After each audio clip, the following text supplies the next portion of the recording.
Hi guys, ito pa nga rin yung second day namin dito nga sa ospital. At ito nga rin yung favorite area na pinupuntahan ni Carlo. Paano ba naman, pwede ka nga kumuha dito ng mga snacks. Meron silang coffee, juice, tinapay at saka mga muffins. Pero yung mga snacks nga nila dito, para nga lang din sa mga pasyente. At ang favorite ko nga pinapakuha dito kay Carlo, tinapay at saka peanut butter. Sa inumin naman, nagpapakuha ko ng apple juice at saka na nga rin orange juice. Ewan ko ba, ba't ko nagustuhan yung tinapay nila dito na may peanut butter, sa bahay naman hindi ako kumakain, no? At dahil nabitin nga rin kami dun sa mga pinagkukuha ni Carlo ng snacks, napa-order pa nga kami ng pagkain sa over. Wala yata kami ibang ginawa dito kundi kumain lang. Paano ba naman, halos 24 hours nga gising kami. At isa pa nga tong bebe namin, abay parang ang hindi natutulog. Kaya naman tignan nyo nga amang Carling, ilang araw pa nga lang kami dito, parang tumataba na. After nga lang din namin kumain, maya-maya nga lang din, dumating na ngayon dinner galing sa ospital. At syempre, gutom na naman ang person, kaya naman ako na nga lang din ang kakain nito. Pero grabe talagang struggle, ang hirap talagang bumangon kapag nakahiga ka na.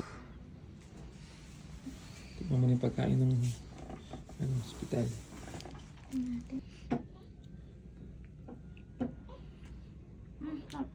Pag dinner time nga, masasarap nga yung isinaserve nila. At mabilis nga lang din ang transition, kinaumagahan, lalabas na nga agad kami ng ospital. Good morning guys. So ayan, kita nyo, manas na manas yung paa ko. So ito yung third day namin sa ospital. So ngayon, lalabas na rin kami ng ospital kasi 3 days talaga usually nalabas na kami ng ospital kapag nakautot na ako, kapag kakain na, na-check up na rin si baby, pwede na rin daw lumabas si baby, okay na rin din daw siya. So sa bahay na lang din kami magpapagaling. Ang hinihintay na lang natin, yung Alin? doktor talaga. Yung inaantay namin ngayon kasi 6 AM na, naantay na lang namin yung doktor para mapirmahan, makarelease na, makalabas na kami. Rounds. Yeah, magra-rounds ngayon. Siguro mga 8 AM. Mas gusto rin namin magpahinga sa bahay, at least may kapalitan si Carlo sa pag-aalaga. Paano sa kapakita mo itong ikaharuan? Loko, tignan nyo. Ang sakit sa leg. Pero guys, okay na nga rin to kasi eto na yung private room dito. So, okay na rin kasi at least kami lang. Kasi meron din dito yung semi-private, may kasama ka sa kwarto, 2 kayo. Mga time na yan, hindi pa nga rin dumadating yung doktor, kaya naman hindi pa nga rin kami makapag-ready para makauwi na. Mas masarap rin kasi magpahinga sa bahay, lalo pat may makakatulong ka nga sa pag-aalaga. Ayan guys, so si Carlo nakapag-ready na, malapit na kaming umalis. Naayos ko na yung mga gamit bago pa Kaso ito naiyak. Pero yung mga gamit naayos ko na. Para pagdating ng susundo sa amin, dire-diretso na. Yeah. Ang hirap.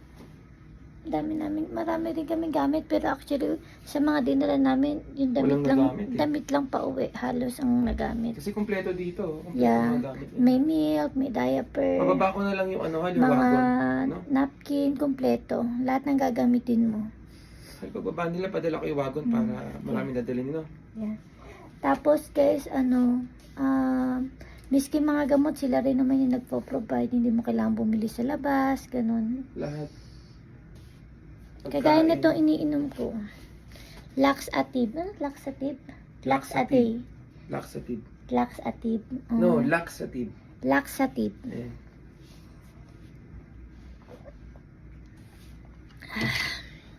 Pampapupo yan, han. Yeah. Para hindi ka mahirapan. Ito, outfit check. Outfit check. Madumi na naman ang damit. Kapapalit lang, madumi na naman. So, bala ito lang talaga yung struggle, guys. Kapag ang hirap tumayo, ang hirap umupo, Hirap gumalaw, han. ang hirap gumalaw. Pero sa una lang naman Ay, yun. nalimutan ko na si Cassie kung gaano katagal ako dati. Tingin ko, mga 3 days lang, hindi na masyado, Hindi kasi, ang sakit ng dalawang tagiliran ko. Yung gate ko, feeling ko ramdam ko yung sakit sa loob. Pag sabi naman ng babae, di ba, everyday nababawasan siya. Ayun, stop mo muna. May tao. Stop mo muna. Hi. Hi, sorry to interrupt. I just have to confirm some information before I send you guys home. Okay. At ayan na nga, dumating na nga yung nurse at nakakauwi na nga kami. Si Carlo na nga lang din yung nakipag-usap dahil kailangan ko na nga pumunta ng washroom. At bago nga kami tuluyang umalis, chinek up muna si baby, pati na nga rin ako para makasigurado na healthy nga si baby bago nga lumabas ng ospital. At ang sarap nga lang din sa piling na hindi mo nga po problemahin yung pambayad sa ospital dito. Yung akala mo mga bills nga yung ibibigay nila, pero yan nga yung mga dapat mong gawin pag nakauwi ka na ng bahay. Kailangan din namin agad ipa-check up si baby sa family doctor. At ako naman, after 6 weeks, kailangan ko nga bumalik sa OB-GYN. At bukod nga dyan, kung magkaroon nga daw ako ng problema, complication, bumalik nga lang din daw agad ako dito sa ospital. Thank you, Lord. Ayan, guys. Ito, kailangan daw itong mabili na within 3 days. Kapag after 3 days, hindi ka na pwedeng makabili. Isa sa pain. Hindi ko na siya mabibili. 3 lang yung binigay. No? Oo. Pwedeng, ano ko na to. Ibibigay ko na ngayon to pag Yeah. daan na tayo. No? Ako na bahala. Mamaya. Hal, magbayad ka na ng hospital bill. Abot ang $4,000. 4,000. Hindi, thank you Lord. Kasi guys, tignan nyo naman. Wala kaming babayaran. Yeah, bibigyan pa kami ng mga extra milk, Yeah. diaper. Actually, binabayaran naman natin yan sa tax. Yeah. So, yung health benefits dito sa Canada, guys, pinakamaganda. Walang katulad yung health benefits sa Canada, guys. Promise. So, lalabas kami ng walang babayaran kahit 5 na. Yeah. Pati yung kwarto. Dati, di ba may binabayaran sa kwarto, Hal? Yeah. Ngayon, wala na. Wala na. Priority na nila yung mga nasi-CS, ilalagay nila sa private room. Kasi ito private room to. Dati kasi nag-private room kami, 180 per night. Ngayon wala nang ganun daw.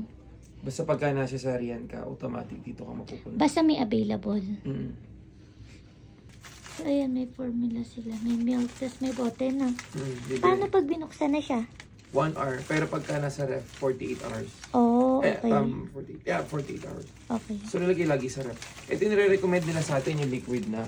Yung templado na. May nabibili kasing ganyan. Pero, yung sa atin, gagamitin na rin natin yung sa atin. Yeah. Meron kami sa bahay eh.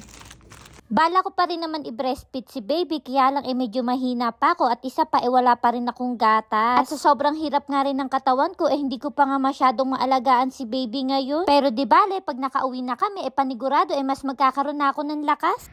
Kailangan ko na rin pala magpalit ng damit. So bali guys, kung ano suot ko, nung pumunta dito yung din ang suot ko pa uwi. Tinakaw. Kasi malinis pa naman to yun, dumating ako, tinanggal ko rin. Pinatanong ko kay Carlo kung pwede akong maligo pag uwi ko. Ano? Pwede. Pwede, okay. Pero, Ano? pwede. Pero dapat, Hot shower. Yeah, yung malamang lang. Yeah. Siguro umupo ka na lang muna or... Hindi, mas mahirap nakaupo pag naliligo, mas okay nakatayo. Mabilis lang para malinis yung sugat din. Nag-ready na nga rin kami ng mga time na yan dahil papunta na nga sila Alex. Dahil ang dalangan sasakyan ni Carlo yung kulay blue hindi naman ako po pwede doon. Saka isa pa hindi rin kami magkakasya sa sasakyan dahil marami nga kaming dalang gamit. Nakakatuwa nga si baby no mailagay dito sa car seat. Tignan nyo naman pagka-cute-cute. At ilang minuto nga lang din at ayan nga dumating na nga sila Alex, sila Daddy Alan, pati na rin si Tatay. Full force na nga kami sa pag-uwi na yan dahil wala na talaga kaming energy. Lalo pa nga tong si Carlo napakaraming pagod niyan. At isa pa, namimiss na rin namin talaga yung 2 bata. Ngayon nga lang din kami natulog ng 2 gabi na hindi nga namin sila kasama. At nakakatuwa nga lang din na naiintindihan nila na nasa ospital nga kami. Pero sa totoo niyan, sobrang excited sila na makauwi na nga kami ng bahay. At isa pa nga pala, habang nararamdaman ko yung mga sakit ng mga kalamnan ko ngayon, ngayon ko nga na-realize na tama yung desisyon ko. Tama rin kasi yung desisyon ko na nagpalaygate na ako ngayon dahil baka pagdating pa ng panahon, hindi ko na talaga kayanin. Isa pa nga sa struggle, ito nga pagsakay sa sasakyan, kada naalog, nasakit nga yung sugat ko. Pero buti na nga lang din, dahan-dahan nga lang din nag-drive si Daddy Alan. At tignan nyo naman, miski nga pagbaba ng sasakyan, struggle pa rin talaga. Grabe, sobrang hirap talaga yung ismukala mo nga piniretoke ko nga yung buong katawan ko at namamaga.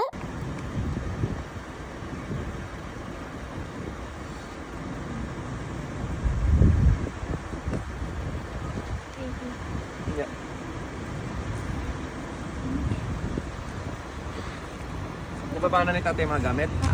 Buti na nga lang din, wala nga masyadong snow ngayon dahil kung nagkataon, nako abot-abot ang hirap. Pagka uwi nga namin ng bahay, tignan nyo naman ang kasi, sobrang excited. At medyo nagulat nga rin ako, parang biglang lumaki nga tong bebe kasi namin. Ganun talaga siguro pag meron ka nang bagong bunso. Pero nakakatuwa lang, tignan nyo naman ang kasi, natutuwa talaga siya sa kanyang kapatid. At ilang araw nga lang din kami nawala sa bahay, tignan nyo naman tong si kasi, parang biglang laki. Paano ba naman, ang sabi nga ni Alex, wala nga daw ibang ginawa sa bahay kundi kumain ng kumain. At kapag tinatawag nga siyang ate kasi, tuwan-tuwa siya. Ako naman pagka uwi ng bahay naligo na nga rin agad para gumaan nga rin tong pakiramdam ko. O siya, hanggang dito na lang. Bye-bye!